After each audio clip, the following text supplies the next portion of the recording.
Hello, in this video I want to show you how to set up nearby share on REALME 11 Pro. To do this, we'll need to scroll down our notification bar. Here, scroll it down again, and you should be able to find nearby share in these icons.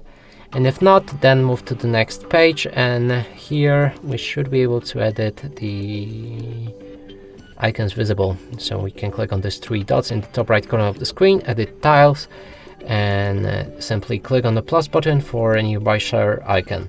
Now we can go back, and when it's ready, click on nearby share icon in the toolbar. Here you can set your device name for that service, then change device visibility for everyone, contacts, or your devices only. Click on done and then done again. Power on Bluetooth, click on done, and your nearby share is set up. And that's it for this video. Hope you like it. Please consider subscribing to our channel, leave a like and a comment below.